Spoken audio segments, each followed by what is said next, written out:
I came across this video I thought you all would like. It's a beautiful message, beautiful story. Jesus is truly the one and only way. Share it. I think others would enjoy it. All of a sudden, I come up out of my body, I turn over, and I'm looking down upon myself, and I float away, and I come back into my body. Something was going on. What I didn't know was what side it was on. Was it from the light or from the dark? So I was born into a secular Jewish home. We celebrated Passover, Sukkot, Hanukkah, and I remember going to synagogue a lot. The prayers were done in Hebrew. We didn't really understand what we were saying. Baruch atah Adonai Eloheinu melech haolam, and we would be like, this is what we do as Jewish people, but what are we actually saying? I remember, being in temple and just sitting there listening to the rabbi and just looking up at the stained glass windows, and I didn't feel God in the congregation. I felt him personally. And so growing up in a Jewish family, there's a lot of pressure on success, achievement, good grades, good school, good job. And so as I left for high school and I left for college, I had to pick a major, and I went to a school for business, although all I really wanted to do was sing, dance, and do sports. But I feel that this is what I have to do. And it really tore me up. I'm not succeeding here. I'm not doing well. Not only did I feel like I was disappointing my parents, I was disappointing myself. I've had it. I'm out of here. And I left college. So that whole experience over those years of trying and effort and failing just primed me for a headfirst dive into New Age spirituality. So here I am meditating, finding the silence and the peace and emptying my mind. And the problem with that is that in an empty space, something's gonna come in. I would start to feel this oppression, this sense of odd control, nudging me into certain directions. Go here, go there, pick that up, turn around and walk back. And I felt like if I didn't do what that presence or that voice was telling me to do, that something bad would happen to me. I even had an outer body experience once where here I am laying on my bed, and all of a sudden I come up out of my body, I turn over, and I'm looking down upon myself, and I float away, and I come back into my body. Something was going on. What I didn't know was what side it was on. Was it from the light or from the dark? And come to find out that sure enough, it was from the dark. I was doing everything I can to put on a happy face. And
nothing to show for it.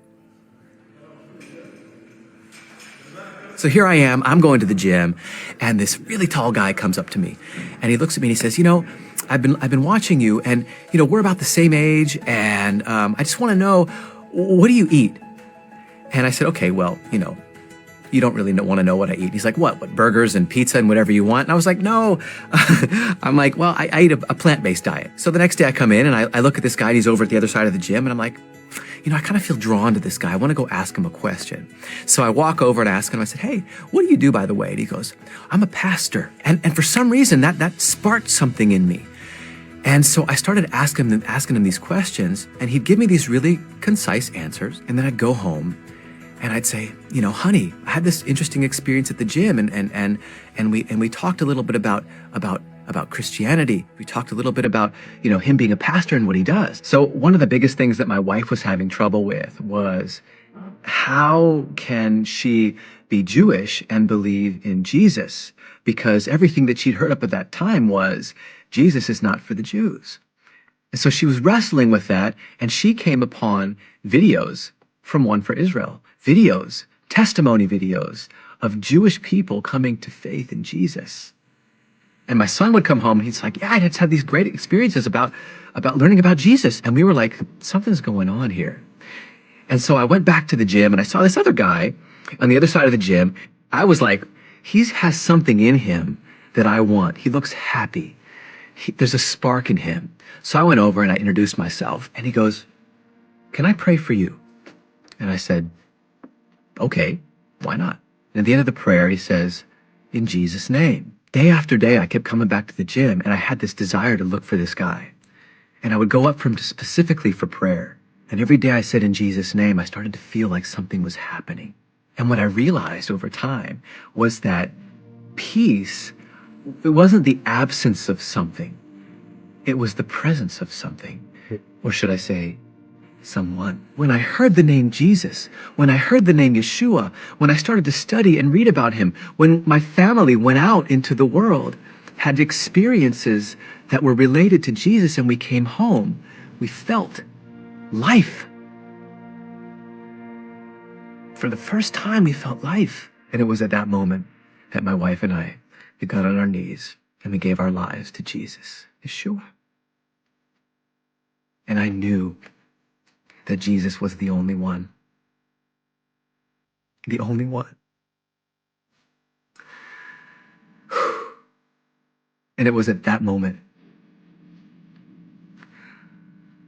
this energy went through me that I'd never felt before. The depression, the anxiety, the fear, chronic issues that I'd been carrying with me my entire life, in one moment, were gone. So here I am now, believing in Jesus and following Jesus, and a new man, and I got to go face my parents again. We go down and visit them, and we just said, hey, we have found new life in Jesus. And my mom was like, that's nice for you, but why can't you just be Jewish? Why can't you just stay Jewish? And I'm like, Mom, if you only knew that following Jesus was the most Jewish thing you could ever do.